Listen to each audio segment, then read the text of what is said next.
মাননীয় পশ্চিমবঙ্গের মুখ্যমন্ত্রী শুভেন্দু অধিকারী মহাশয়া,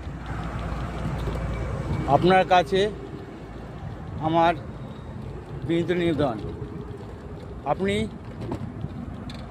জানি কিছু বলেননি, তবু আপনাকে মনে করে দিতে চাই, এই পশ্চিমবঙ্গে যা যা ঘটেছে আপনার দর্পণে আপনাকে কয়েকটি ভিডিও দেখাবো, আপনি দেখে নিন।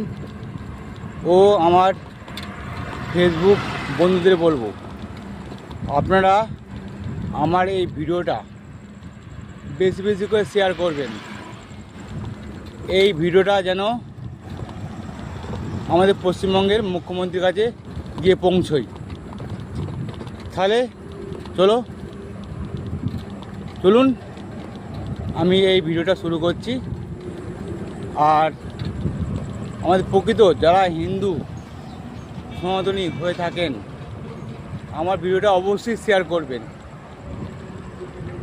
তৃণমূল জিতে না এক পক্ষে ভালো আছে, আর তৃণমূল জিতলে কী হতো, চলুন তাহলে ভিডিওটা শুরু করি, দেখে নিয়ে যাক সকলে। চলো ভিডিও শুরু করি ঝটপট, বেশি দেরি না করে। চলো স্টার্ট। বিজেপির নেতাদের বলছি, জ্যান্ত এই মাটিতে খবর দেবো, মাইক ধরে বলে গেলাম। আগামী দিন পশ্চিমবাংলায় কে মুখ্যমন্ত্রী হবে সেটা মুসলমান ঠিক করবে। আপনারা কি বলছেন?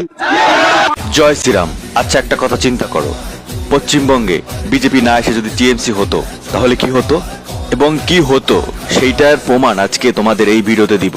লাস্ট পর্যন্ত দেখো, এবং আমি আশাবাদী যে শুভেন্দু অধিকারী কোনো কিছুই ভুলেননি। ভিডিওটা সম্পূর্ণ দেখো আর প্রচুর পরিমাণে শেয়ার করো আর মেনশন করো শুভেন্দু অধিকারীকে। আর হিন্দু হলে প্লিজ এই সনাতন ভাইকে একটু সাপোর্ট করো।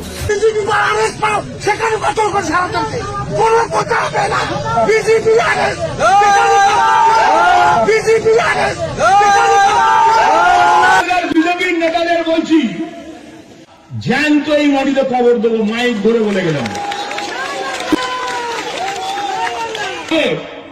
যেদিন মিটিং করবেন তার পরের দিন আপনার ঘর আমি দাঁড়িয়ে থেকে ভেঙে দেবো।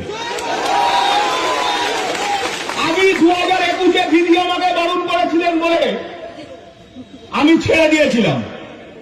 2026-এ দিদি ক্ষমা করবেন, আমি আপনার কথাও শুনবো না।